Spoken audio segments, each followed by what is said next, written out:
Ok, bien. Maintenant ici, nous avons mis la hauteur, nous avons mis les différents types de sols. Nous venons maintenant sur les indices ID et IL. Donc la complexité, degré de plasticité du sol et les symboles de consolidation. Maintenant, je vais venir ici d'abord pour vous expliquer c'est quoi les indices ID. Et voilà, je vais venir sur ce qu'on appelle par les limites d'Atterberg. Les limites d'Atterberg, je vais vous lire ça sur Wikipédia. Les limites d'Atterberg, c'est-à-dire en géotechnique, les limites d'Atterberg définissent à la fois un indicateur quantitatif, plasticité d'un sol, mais aussi l'essai qui permet de définir des indicateurs.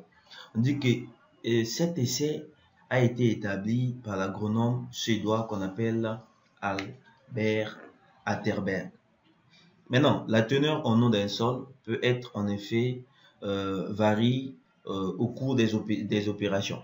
Vous voyez, tout ça pour les fractions. Donc, ici, on parle de la consistance. Donc, c'est sur ces limites-là, on parle de la consistance. Il dit la consistance d'un sol. Donc, on peut retrouver un sol à l'état liquide dont la teneur en eau est élevée.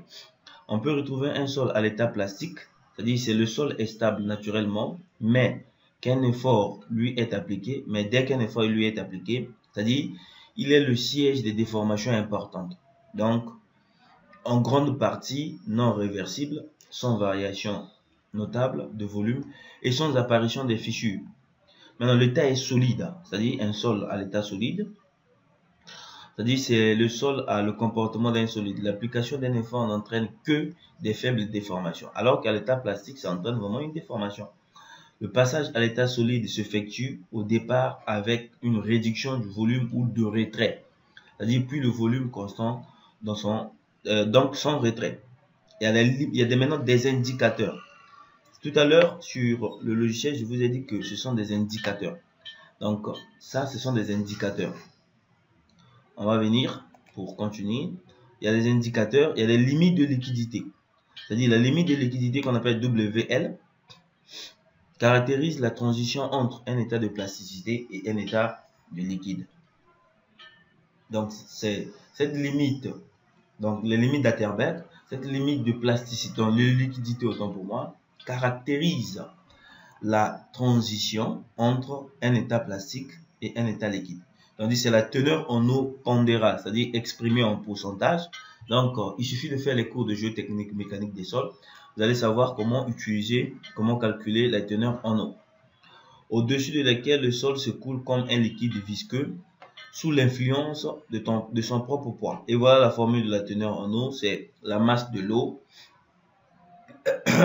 sur la masse de l'eau sec. Donc, c'est gamma de l'eau, donc la masse de l'eau sur la masse de l'eau sec, à l'état sec. Donc, ça nous permet de calculer une teneur en eau. Ça, c'est en grave. Les limites de plasticité. Donc, on a vu limite de liquidité, on va voir maintenant limite de plasticité, qu'on appelle WP, caractérise la transition entre un état solide et un état plastique. Et cette limite indique la teneur en eau pondérale. Voilà, en pourcentage optimal pour travailler un sol et favoriser le compactage. Donc, il suffit de prendre par exemple votre cours de géotechnique pour essayer de compléter. En dessous de cette limite, le sol est friable ou facilement travaillable, c'est-à-dire d'un point de vue agronomique. Voilà.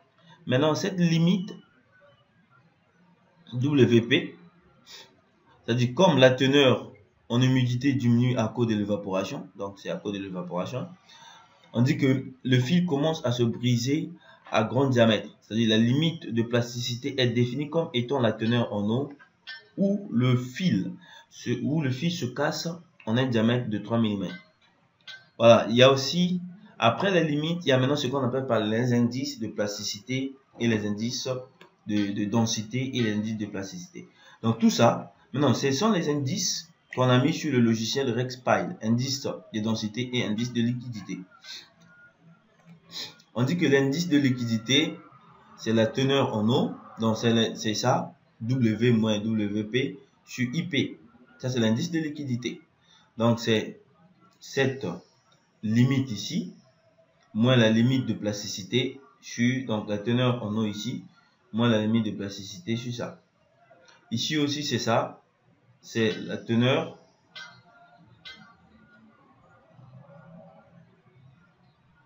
voilà, moins la teneur en eau sur E max sur E min. Donc, ça, il y a les formules sur ça. Et indice de plasticité, c'est WP. Donc, c'est les deux. Maintenant, c'est la limite de liquidité moins la limite de plasticité. Non, l'indice de plasticité, cet indice de plasticité mesure de la plage de teneur en eau dans lequel le sol se trouve à état plastique. Suivant les valeurs, voilà, on donne un tableau. On dit que quand l'indice de plasticité est compris entre 0 et 5, c'est-à-dire les degrés de plasticité, on dit non plastique, le C perd sa signification. Mais quand c'est compris entre 5 et 15, moyennement plastique, 15 et 40 plastique, et quand IP est supérieur à 40, on dit que c'est très plastique. On dit que la plasticité est une propriété caractéristique des éléments très fins ou argileux du sol. Voilà, il y a les indices de consistance qui est là. Voilà les différents types d'indices. Donc, on va vous donner l'indice de densité et on vous donne l'indice de plasticité. Donc, c'est ce rapport qui se trouve au niveau du logiciel. Il y a ID sur IL. Maintenant, nous, quand on a calculé ID sur IL pour notre première couche, on a trouvé une valeur de 0,08. Maintenant, pour notre deuxième couche, on a trouvé une valeur de 0,07. Maintenant, on a par rapport au consolidation, le symbole, on passe maintenant aux différents types de symboles. Il y a les symboles de consolidation. On dit qu'il y a au moins 4 symboles. Il y a A, B, C, D. Quand A, ça veut dire que le sol est non consolidé. B, ça veut dire que le sol est peu consolidé. C, ça veut dire que le sol est très consolidé. Et D, ça veut dire que je suis consolidé. Vous voyez? Donc, on peut dire que A, le sol est non consolidé. Et A, ici, on met B, le sol est peu consolidé. Voilà, ici, on peut dire C. Vous voyez? Maintenant, les états d'humidité, c'est la même chose. On a, le sol peut être peu humide. Maintenant, on peut dire que, par exemple, elle est peu humide, ou bien elle est humide, ou bien elle est mouillée. Vous voyez? Ça peut être humide, peu humide, ou bien mouillé. Donc, je vais mettre peu humide. Je vais mettre peu humide. Bon, je vais mettre humide, peu humide. Et ici, je peux me dire que le sol est peu humide. Donc, je dis que c'est peu humide en fait. Maintenant, on va aller au niveau, bon, ça c'est gamma S, gamma D, le port volumique sec. Maintenant, on vient sur Q0. Q0 qui est cette contrainte, qui est en méga newton par mètre carré. Pour notre première couche, on a trouvé 1,5. Non, pour notre première couche, on a trouvé on avait trouvé ça, on avait calculé, c'était donc je vais descendre, je vais mettre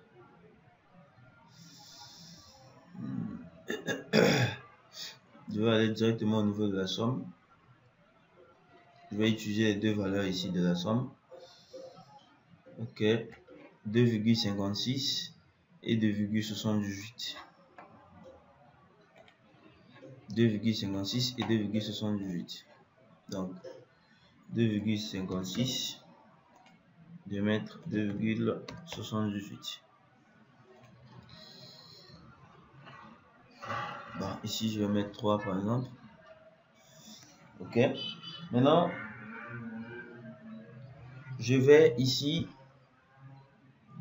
si j'ai la nappe phréatique, je vais cocher la nappe phréatique et je vais mettre quelle est la valeur où se trouve la nappe phréatique. Nombre de couches d'affaissement. Donc, si j'ai pas de nappe phréatique, je vais laisser. Maintenant, après avoir fini ça, vous allez dans Résultats. Quand vous venez dans Résultats, vous allez voir que euh, vous avez une note de calcul selon la rigidité. Donc, vous allez cocher la rigidité longitudinale, la rigidité transversale et la rigidité en rotation. Vous voyez? Donc, vous avez ça. Vous pouvez maintenant, par exemple, cliquer sur la note de calcul. Donc, vous avez une note de calcul ici du pieu que vous pouvez enregistrer. C'est-à-dire note de calcul, je peux imprimer la note de calcul. Voilà, je vais imprimer. Voilà, donc là, je suis en train d'imprimer ma note de calcul.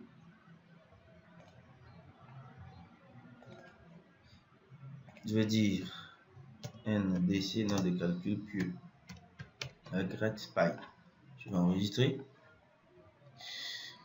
Maintenant, je vais revenir sur résultat. Une fois ça, nous allons maintenant générer les appuis. Donc, il va générer les appuis. Voilà.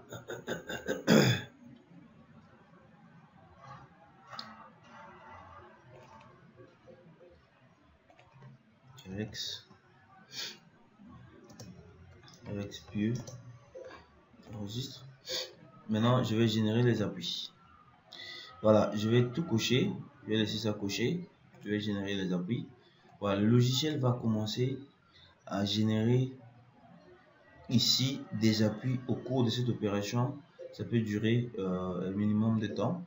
Donc, vous allez voir que ça va générer en fait les appuis au niveau de notre pieu. Donc, je n'ai pas voulu tout sélectionner pour éviter que ça puisse prendre un maximum de temps.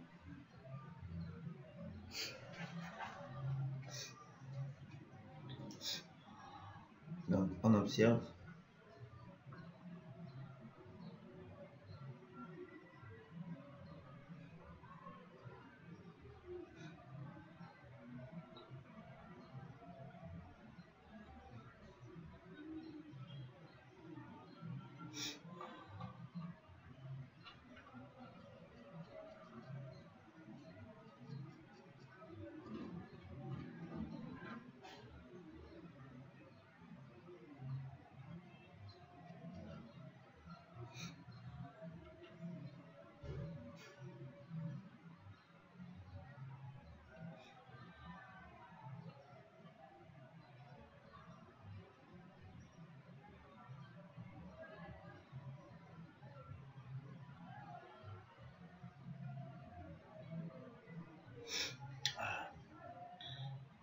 Donc, vous voyez comment ça prend un peu de temps.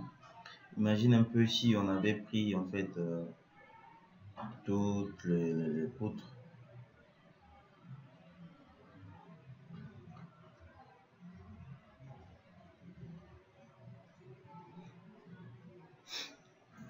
Si on avait tout pris aujourd'hui, ça allait prendre beaucoup de temps.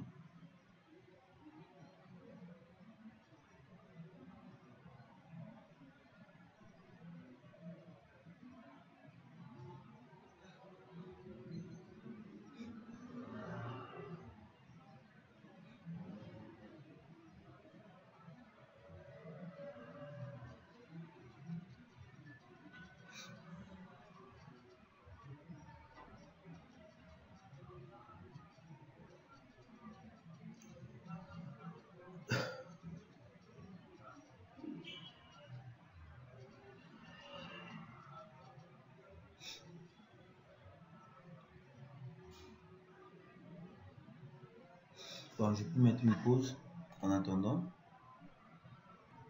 Ok, vous voyez, ça a commencé à générer les appuis. Vous voyez comment le logiciel a commencé à générer les appuis ici.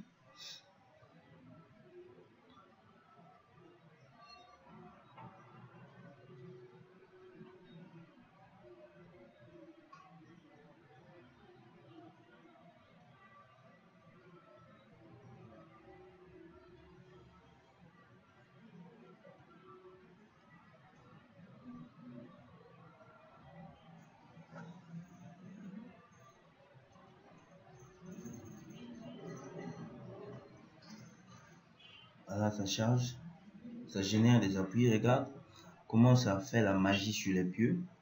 RexPy, c'est un logiciel qui est puissant, qui est très très puissant dans le calcul des pieux.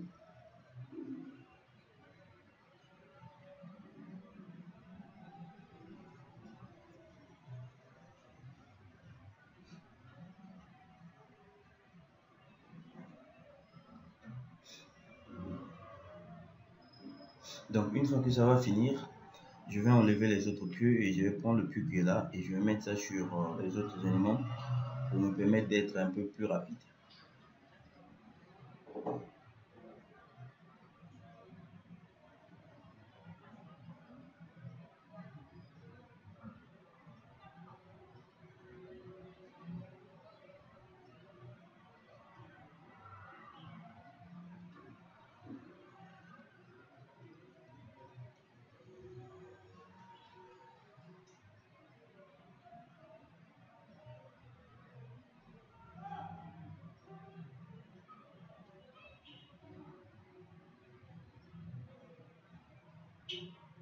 Voilà, j'enregistre.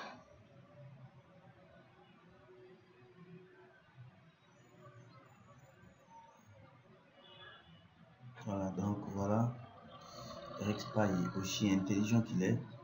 Il a généré, il a fait les analyses, il a tout fait pour ce que ce qui nous reste, c'est juste de faire les calculs. Donc, de faire le ferrage, lui, il a déjà fait tout son travail. Vraiment, merci beaucoup à RexPy. Donc, on a déjà généré la note de calcul, on a tout généré. Donc, RexPy n'a plus de problème. Voilà, donc une note de calcul aussi puissante.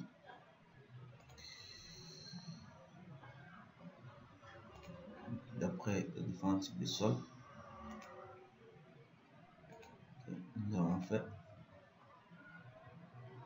on a obtenu ce résultat qu'on peut mettre même par rapport à Y aussi. Voilà. Excellent. On peut foncer, arracher si on veut, mais laisse lancer. Voilà.